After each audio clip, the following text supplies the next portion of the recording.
ម៉ែក៏ហក់ខ្ញុំ8 ដងលើកទី1រឿងរ៉ាវដែលបានចាប់ផ្ដើមកើតឡើងតាំងពីពេលដែលខ្ញុំនៅវ័យកុមារមកម្លេះខ្ញុំបានកើតក្នុងត្រកូលគ្រួសារដ៏ក្រីក្រមួយរហូតដល់មានច្រើនលើកច្រើនសារណាស់ដែលពួកយើងគ្មានម្ហូបអាហារគ្រប់គ្រាន់សម្រាប់បរិភោគរៀងរាល់ពេលហូបបាយម៉ែតែងតែបែងចែកបាយជាចំណែករបស់ម៉ែមកឲ្យខ្ញុំហើយនិយាយថាញ៉ាំឲ្យច្រើនទៅកូនម៉ែមិនសូវឃ្លានទេនេះគឺជាលើកទី1ដែលម៉ែកុហកខ្ញុំលើកទី2នៅពេលដែលខ្ញុំធំពេញវ័យដឹងក្តីកាលណាតែងតែឃើញម៉ែជាទីស្រឡាញ់របស់ខ្ញុំបានប្រើពេលវេលាទំនេររបស់គាត់ទៅអង្គុយស្ទូចត្រីតាមដងស្ទឹងដែលនៅជិតផ្ទះម៉ែតែងតែនឹកសង្ឃឹមចង់ឲ្យកូនរបស់ម៉ែបានបរិភោគអាហារដែលមានឱជារសនិងមានគុណភាពគ្រប់គ្រាន់សម្រាប់ទ្រទ្រង់ដល់រាងកាយឲ្យបានរឹងមាំម៉ែតែងតែស្ងោរត្រីដែលគាត់ស្ទួចបាននោះធ្វើជាអាហារហើយក៏ជាមុខម្ហូបដែលខ្ញុំចូលចិត្តញ៉ាំជាងគេផងដែរខណៈពេលដែលខ្ញុំញ៉ាំត្រីស្ងោរម៉ែតែងតែអង្គុយនៅក្បែរខ្ញុំរួចបេះកំទេចសាច់ត្រីដែលនៅជាប់ឆ្អឹងដែលខ្ញុំញ៉ាំនៅសល់មកពិសាខ្លួនឯងហើយខ្ញុំមានអារម្មណ៍ក្តុកក្តួលក្នុងចិត្តឥតឧបមា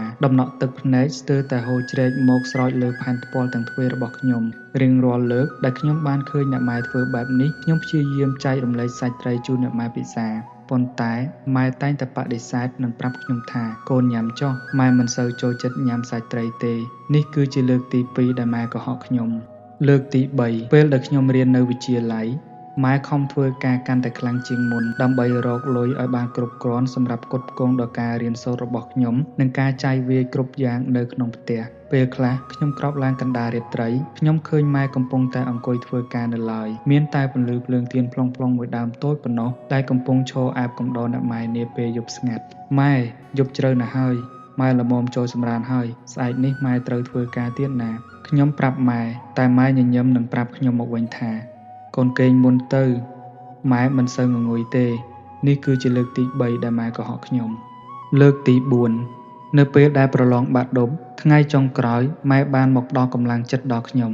អ្នកម៉ែជានារីដ៏រឹងប៉ឹងនិងទន់ភ្លន់របស់ខ្ញុំកំពុងតែអង្គុយរងចាំខ្ញុំក្រោមកម្ដៅថ្ងៃដែលកំពុងបញ្ចេញរស្មីក្ដៅស្ទើរឆេះបានជះមកលើរូបអ្នកម៉ែអស់រយៈពេលជាច្រើនម៉ោងទម្រាំដល់ពេលកូនរបស់ម៉ែចេញពីបន្ទប់ប្រឡងដើម្បីផ្ដល់ក្តីសង្ឃឹមនិងលើកទឹកចិត្តឲ្យកូនអ្នកម្ដាយមិនព្រមចុះចាញ់រស្មីនៃព្រះសូរិយាដែលបានជះកម្ដៅមកលើរូបរាងកាយអ្នកម៉ែឡើយពេលស្នូលជួងបានបន្លឺឡើងជាសញ្ញាប្រកាសប្រាប់ថាការប្រឡងត្រូវបានបញ្ចប់នោះខ្ញុំក៏រុះរាន់ប្រញាប់រត់ទៅជួបម៉ែគ្រាន់តែម៉ែបានឃើញខ្ញុំភ្លាមអ្នកម៉ែក៏បានហុចទឹកផ្លែឈើដ៏ផ្អែមត្រជាក់មួយកំប៉ុងទុកក្នុងបំពង់ទឹកដែលម៉ែបានត្រៀមទុកជាស្រេចមកឲ្យខ្ញុំជាទឹកផ្លែឈើដែលមានរសជាតិផ្អែមឆ្ងាញ់ខ្លាំងណាស់តែសេចក្តីស្រឡាញ់របស់ម៉ែផ្អែមត្រជាក់ជាងនេះជាអនេកអនន្តមិនអាចរករសជាតិអ្វីមកប្រៀបផ្ទឹមនឹងក្តីស្រឡាញ់របស់អ្នកម្ដាយបានឡើយខ្លួនប្រាណរបស់អ្នកម៉ែសើមជោគដ៏ញើសដោយក្តីស្រឡាញ់និងចិត្តអាណិតអ្នកម៉ែខ្ញុំបានហុចកែវទឹកផ្លែឈើឲ្យម៉ែនិងប្រាប់ឲ្យម៉ែពិសាជាមួយគ្នា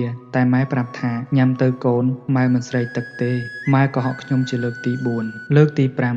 បន្ទាប់ពីពុកស្លាប់ដោយសារជំងឺអ្នកម្ដាយដ៏គួរឲ្យអាណិតរបស់ខ្ញុំគាត់ត្រូវបានទទួលបន្ទុកលើការចាយវាយទាំងអស់ក្នុងគ្រួសារតែម្នាក់ឯងហើយជីវភាពក្រុមគ្រួសាររបស់យើងកាន់តែជួបបញ្ហាលំបាកខ្លាំងឡើងពីមួយថ្ងៃទៅមួយថ្ងៃគ្មានពេលលហែគ្មានថ្ងៃណាមួយពួកយើងបានទទួលនៅសេចក្តីសុខស្ងប់ក្នុងអារម្មណ៍ឡើយអ្នកជិតខាងជាច្រើនដែលមើលឃើញពីភាពលំបាករបស់ក្រុមគ្រួសារយើងពួកគេប្រកបដោយការអាណិតចិត្តមេត្តា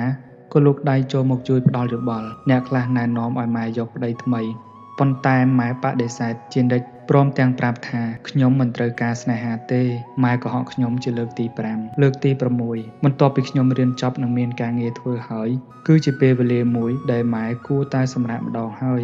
ប៉ុន្តែមើលទៅម៉ែដូចជាមិនត្រូវការបែបហ្នឹងទេម៉ែនៅតែងើបពីព្រលឹមទៅលក់បន្លែនៅឯផ្សាររាល់ថ្ងៃដើម្បីសន្សំលុយកាក់បន្តិចបន្តួចទុកសម្រាប់ចាយវាយផ្ទាល់ខ្លួនម៉ែមិនដែលទទួលយកប្រាក់ខែដែលខ្ញុំធ្វើការនៅឯភ្នំពេញញ៉ាំមកជូនគាត់នោះឡើយ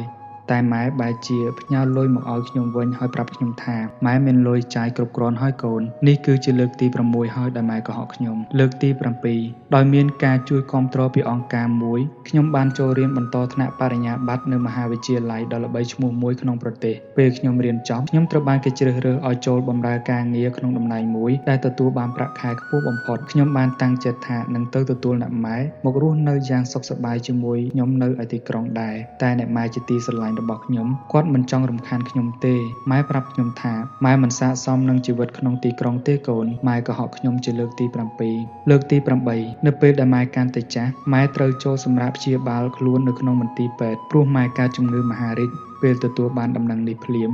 ខ្ញុំក៏ប្រញាប់ត្រឡប់មករកម៉ែជាទីស្រឡាញ់របស់ខ្ញុំភ្លាមម៉ែកំពុងតែសម្រានសម្រាប់ព្យាបាលក្នុងមន្ទីរពេទ្យយ៉ាងខ្សោះអស់កម្លាំងក្រោយពេលវះកាត់រួចម៉ែចាស់ច្រើនណាស់ម៉ែប្រឹងសម្លឹងមើលមុខខ្ញុំដោយខ្សែភ្នែកបង្ហាញឲ្យដឹងថាម៉ែស្រឡាញ់ខ្ញុំនិងមានបំណងចង់ជួបមុខខ្ញុំខ្លាំងណាស់ទីបំផុត